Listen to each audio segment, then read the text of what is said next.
ఓం నమః శివాయ శ్రీమాత్రే నమః. మిత్రులకి శ్రేయోభిలాషులకి అలాగే నన్ను ఇంతగా ఆదరిస్తున్న యూట్యూబ్ ప్రేక్షకులందరికీ కూడా పేరు పేరు ధన్యవాదాలు. ఈరోజు మనం ఒక అద్భుతమైన విషయం తెలుసుకుందాం. చాలామంది మిత్రులు మెయిల్స్లోనూ కామెంట్స్లోనూ మోహన తిలకం గురించి చెప్పండి అని చాలామంది అడగడం జరిగింది. అంటే మోహన తిలకం అంటే సర్వజీవులు అందరూ కూడా మనకు అనుకూలంగా ఉండాలి అనే ఉద్దేశం. అంతేగాని ఇది వశీకరణ ప్రభావం అని కాదు. ఈ తిలకాన్ని ధరించడం వల్ల అన్ని జీవులు కూడా అంటే అందరూ సమస్త జీవరాశి ఏదైతే ఉందో అది మనకి అనుకూలంగా ఉంటుంది, సహాయ సహకారాలు అందుతాయి, అద్భుతంగా ఉంటుంది అని అర్థం. మన పూర్వీకులు ఋషులు తంత్రశాస్త్రంలో అనేక రకాలైన మొక్కలు వాటి ఏ విధంగా తీసుకొని వాటిని సాధన చేస్తే ఫలితాలు వస్తాయో తెలియజేశారు.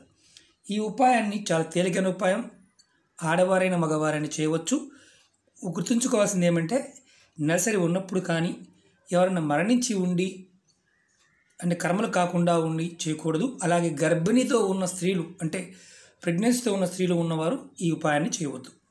ఎలా చేయాలి, ఏ విధంగా చేయాలి, ఏ వస్తువులు కావాలో చెప్తాను. ఆ వస్తువులు మాత్రమే దొరికితేనే చేయండి, దొరకకపోతే చేయటం మానేయండి. ఎందుకంటే ఇంకొక ఉపాయంలో మీకు ఇంకొకటి చెప్తాను, అప్పుడు ప్రయత్నం చేయవచ్చు. ఓకే మిత్రులారా, ఈ ఉపాయం సర్వజీవుల్ని అంటే మన చుట్టూ ఉన్న వాతావరణం ఉన్న ప్రతి పదార్థం కూడా మనకి అనుకూలంగా ఉండడానికి ఈ తిలకాన్ని తయారు చేసుకోవాలి. దీన్ని మోహన తిలకం అంటారు. మిత్రులారా, మీకు ఈ వీడియో నచ్చినట్టు లైక్ చేయండి, నా ఛానల్ సబ్స్క్రైబ్ చేసుకోండి, గంట సింబల్ని యాక్టివేట్ చేసుకోండి, 10 మంది మిత్రులకి షేర్ చేయండి. వీడియో స్కిప్ చేస్తే అర్థం కాదు, స్కిప్ చేయకుండా చూడండి. ఇది ఈ ఉపాయానికి కావాల్సిన బ్రాహ్మి. దీన్ని మనకి సరస్వతి లేహ్యం అమ్ముతుంటారు, దీన్ని బ్రాహ్మి అంటారు. ఇది మీ దగ్గరలో ఉన్న నర్సరీల్లో కానీ కొన్ని ప్రాంతాల్లో సహజంగా వస్తుంది. ఇది ఆకులు చూడడానికి ఇలా ఉంటాయి, ఇలా ఉంటుంది. అలాగే దీనికి బ్రాహ్మి కావాలి, దీని వేర్లు కావాలి. ఇది ఎప్పుడు తీసుకోవాలో చెప్తాను. అలాగే తెల్లటి గరక, దుర్వ అంటాం కదా, తెలుపు కలర్లో చిగుళ్ళు వస్తూ ఉంటాయి నదీ పరివాహక ప్రాంతాల్లో, అలాగే గ్రామీణ ప్రాంతాల్లో, మనకి పార్కుల్లో కూడా ఇది కనిపిస్తూ ఉంటుంది. అలాగే దీనికి కస్తూరి కావాలి. మీరు పూజా వస్తువులు అమ్మే షాపుల్లో కస్తూరి కాయలు అమ్ముతుంటారు. అలా కాకుండా లూజుగా కొద్దిగా 1 గ్రాము 2 గ్రాములు కూడా 200-300 రూపాయలు ఉంటుంది, అది తీసుకోండి. కస్తూరి కావాలి.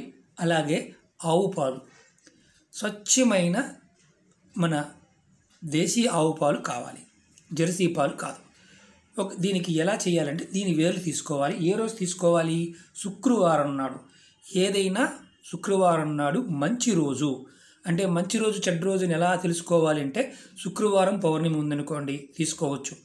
ఏకాదశి, ద్వాదశి, త్రయోదశి, చతుర్దశి ఇలా ఉన్నప్పుడు దశమి నుంచి శుక్రవారం ఆ రోజులు దశమి నుంచి పౌర్ణమి తిథి వరకు ఏకాదశి, త్రయోదశి, చతుర్దశి ఇలా ఉన్నప్పుడు తీసుకోవచ్చు. పండగలు వచ్చినా తీసుకోవచ్చు. శుక్రవారం నాడు ఈ ఉపాయం చేసుకోవాలి. శుక్రవారం నాడు ఇవన్నీ రెడీ చేసుకోవాలి. చక్కగా వీటిని దీని వేర్లు, బ్రాహ్మి వేర్లు, అలాగే గరక చిగుర్లు, అలాగే కస్తూరి, ఆ కస్తూరి కూడా దాంట్లో వేసుకొని మీరు ఆవు పాలలో చక్కగా దీన్ని రంగరించండి. అంటే కలంలో వేసి కానీ రుబ్బండి, చక్కగా మెత్తగా చేయండి, పేస్ట్లా అవుతుంది. ఆ పేస్ట్గా అయిన దాన్ని ఒక డబ్బాలో తీసుకోండి. ఆ గంధంలా అవుతుంది కదా, ఒక దీంట్లో తీసుకోండి. ఎక్కువ తీసుకోవాలి, తక్కువ తీసుకోవాలి, ఇంత తీసుకుంటే కానీ మనకి ఇంత తిలకం రాదు. కాబట్టి కస్తూరి కొంచెం తక్కువైనా పర్వాలేదు, కొంచెం ఆవు పాలు తక్కువ వేసుకొని చక్కగా చేసుకోండి. ఒక చిన్న ప్లాస్టిక్ డబ్బాలో తీసుకొని మీ ఇష్టదేవి ముందు పెట్టుకొని నమస్కారం చేసుకొని మీరు బయటికి వెళ్ళినప్పుడల్లా అది, ఎందుకంటే కలర్ కూడా ఉండదు పెద్దగా, అది బొట్టుగా పెట్టుకొని వెళ్తూ ఉండండి. దాని మీద మీరు మిగతా బొట్లు ఏదైనా పెట్టుకోవచ్చు. సర్వజనులు మీకు మోహింపబడి ఉంటారు. అంటే అంతా చుట్టూ ఉన్న వారందరూ కూడా మీకు అనుకూలంగా ఉంటారు, అద్భుతంగా పనిచేస్తుంది, ఫలితాలు వస్తాయి. గరక, తెల్ల చిగురులు, ఏదైతే పదార్థం చెప్పానో ఆ పదార్థాన్ని మాత్రమే వాడండి. ఏది పడితే అది వాడితే ఎలాంటి ఫలితము రాదు. ఓకే మిత్రులారా, అర్థమైంది అనుకుంటాను. శుక్రవారం నాడు చేయాలి. దీనికి ఈ బ్రాహ్మి చెట్టు, సరస్వతి ఆకు అంటారు దీన్ని, ఈ చెట్టు ఆకు వేర్లు చాలా పీలగా ఉంటాయి, ఆ వేర్లు సంపాదించుకోండి. ఈ చెట్టు మీకు నర్సరీలో అమ్ముతూ ఉంటారు. చాలామంది మాకు దొరకదండి అంటుంటారు. ప్రయత్నించేయండి. ఆన్లైన్లో కూడా ఈ మొక్కలు అమ్మేవారు ఉన్నారు. సిటీల్లో కానీ గ్రామాల్లో కానీ చాలా వరకు ఎక్కడైనా దొరుకుతుంది. కాబట్టి మీరు ప్రయత్నం చేయవచ్చు. గరక కూడా ఎక్కడైనా దొరుకుతుంది. కస్తూరి మీకు పూజా వస్తువులు అమ్మే షాపుల్లో పౌడర్ దొరుకుతుంది, తీసుకోండి. అలాగే ఆవు పాలు మీ దగ్గర చెప్పండి, శుక్రవారం నాడు కావాలని చెప్పండి. అరకప్పు అయినా పర్వాలేదు, 100 ml అయినా పర్వాలేదు. అరగదీయడానికి అది ఎక్కువ కూడా అవసరం లేదు కదా. ఇది చక్కగా శుక్రవారం నాడు మంచి రోజు చూస్ చేసుకోండి. మీకు ఖచ్చితంగా ఈ తిలకం బ్రహ్మాండంగా పనిచేస్తుంది. మీ చుట్టూ ఉన్న వాతావరణం మీకు అనుకూలంగా మారుతుంది. సర్వజీవులు కూడా మీకు మోహింపబడతాయి. అంటే మీరంటే ఇష్టపడుతుంది. అలాగే ఇష్టపడతారు, మనుషులు కూడా ఇష్టపడతారు. ఆడవారు మగవారని కాదు, అందరూ కూడా అనుకూలంగా మారుతారు. ఇలాంటి తిలకాలు ముందు ముందు మీకు మొక్కలతో ఉన్న వాటికి తెలియజేస్తూ ఉంటాను. ఓకే మిత్రులారా, ఈ వీడియో నచ్చినట్టు లైక్ చేయండి. నా ఛానల్ సబ్స్క్రైబ్ చేసుకోండి.